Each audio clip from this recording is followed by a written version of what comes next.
27 years ago. We were in a place of just getting out of some severe financial and physical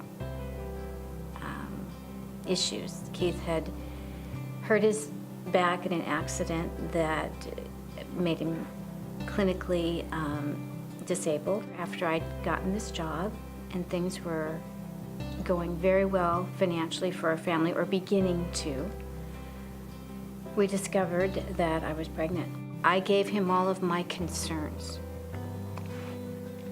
which were basically the same as his. And we made the decision to terminate the pregnancy.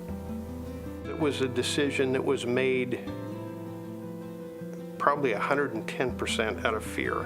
You hear about the young person who is in crisis, how it would ruin their reputation, how it would affect them in the future. There are probably more mature people, mid, late 20s, maybe even early 30s, to where they think that their family maybe is even done. After about 10 years after the abortions, we gave ourselves to Christ. And one would think that at that point, things would get better. It just didn't occur to me that a Christian woman would be in the situation that I was in. When Eloise came to me and we found out about the post-abortive counseling, I was vehemently opposed to it. They told us initially that there would be homework, and then that the end result was going to be a memorial to our babies. The first thing was to name the babies. And I had a little bit of trepidation to come home and tell my husband that we were going to be naming the babies. And the trepidation came from his natural sense of wanting to protect his wife from any more pain. As she came back from the counseling sessions and I saw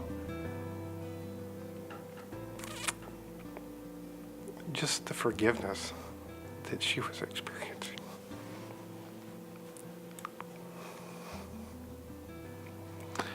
because the reason I didn't want her to go was for her protection.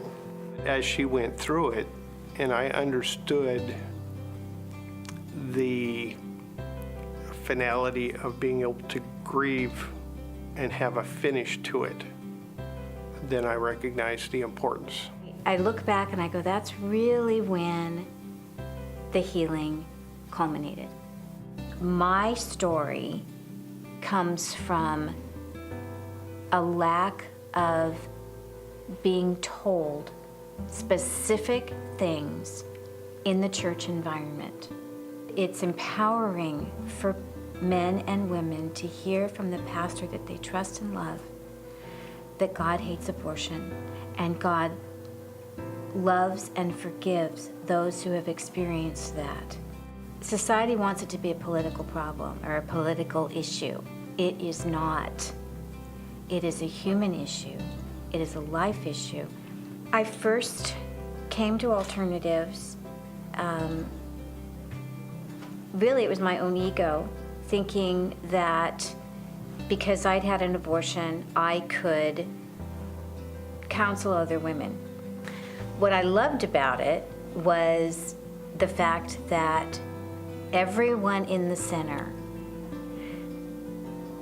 all they cared about was the woman that came through the door. Ultrasounds being available to anybody that needs them, free. That in and of itself is a miracle, and it's huge.